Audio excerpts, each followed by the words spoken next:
But only if you listen to me. Come inside of my heart. If you look in your access, look at the stars. Do a little bit faster. Assalamualaikum warahmatullahi wabarakatuh.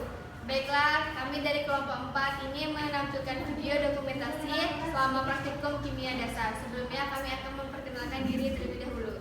Saya Nurul Fauzia, saya Manika Surya, saya Abdiara Marana, saya Sudarmi, saya Siti Umaymah. Termokimia berarti ilmu kimia yang mempelajari hubungan antar kalor atau energi panas dengan reaksi kimia atau proses-proses yang berhubungan dengan reaksi kimia. Pada termokimia ini terdapat dua reaksi. Reaksi eksoterm adalah perubahan kimia yang disertai dengan pengeluaran energi, dan kedua, reaksi endoterm adalah perubahan kimia yang disertai dengan penyerapan energi. Kalorimeter adalah alat untuk mengukur jumlah kalori yang terlibat pada suatu perubahan atau reaksi kimia. Kecepatan reaksi. Kecepatan reaksi disebut juga dengan laju reaksi.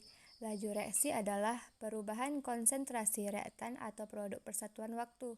Besaran laju reaksi dilihat dari ukuran cepat lambatnya suatu reaksi kimia. Pada praktikum kami, pada tabung 1, reaksi ada gelembung gas. Pada balonnya tidak terisi gas. Pada tabung kedua, reaksi ada gelembung gas. Pada balonnya terisi gas.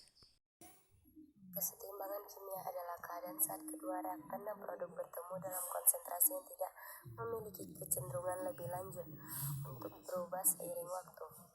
Pada reaksi kimia, apabila jumlah partikel zat yang bereaksi dalam satuan waktu sama dengan jumlah zat yang terbentuk kembali, keadaan ini disebut dengan sistem dalam keadaan setimbang.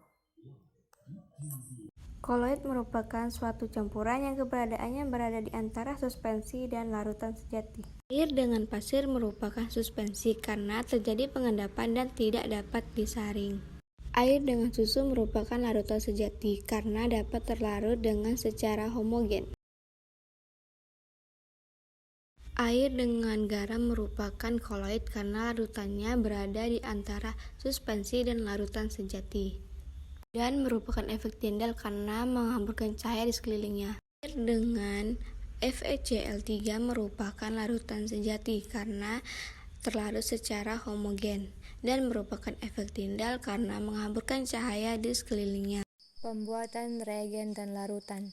Tujuan dari percobaan ini dapat memahami dan membuat larutan dengan zat terlarut, zat padat, dan zat cair.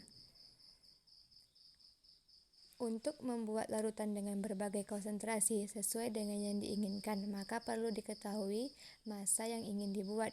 Dalam praktikum ini adalah KMnO4, HCl, dan CuSO4. Pengenceran larutan dapat dilakukan dengan menambahkan aqueous sesuai dengan volume yang dibutuhkan. Dalam praktikum ini adalah 100 ml aqueous. Setelah dilakukan pengenceran, didapatlah hasil konsentrasi masing-masing. Elektrolit adalah larutan yang dapat menghantarkan listrik. Elektrolit dibagi menjadi dua, yaitu elektrolit kuat dan lemah. Elektrolit kuat adalah larutan yang dapat menghantarkan listrik dengan kuat, ditandai dengan lampu menyala dengan terang dan adanya gelembung gas. Elektrolit lemah yaitu larutan yang dapat menghantarkan listrik dengan lemah, ditandai dengan lampu menyala redup dan adanya gelembung gas. Pada percobaan ini dapat disimpulkan, air ledeng, air mineral, dan air teh termasuk ke dalam non-elektrolit karena tidak bisa menghantarkan arus listrik dan lampu tidak menyala. Larutan garam termasuk ke dalam elektrolit kuat karena dapat mengantarkan arus listrik ditandai dengan lampu menyala dan adanya gelembung gas. Perasan jeruk termasuk ke dalam elektrolit lemah ditandai lampu menyala redup dan adanya gelembung. Materi adalah segala sesuatu yang menempati ruang dan memiliki massa. Materi dapat dibedakan menjadi dua perubahan, yaitu perubahan fisika dan kimia. Perubahan fisika adalah tidak terbentuk materi baru tetapi bentuk dan fisiknya berubah. Perubahan kimia adalah terbentuknya materi baru. Materi dibedakan menjadi dua, yaitu campuran dan zat tunggal.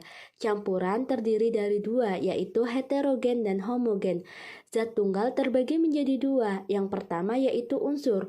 Unsur terbagi menjadi dua, ada logam dan non-logam. Yang kedua ada senyawa. Senyawa terbagi menjadi dua, yaitu atom dan molekul. Adapun tujuan dari praktikum kali ini yaitu untuk mengetahui perubahan materi melalui reaksi kimia.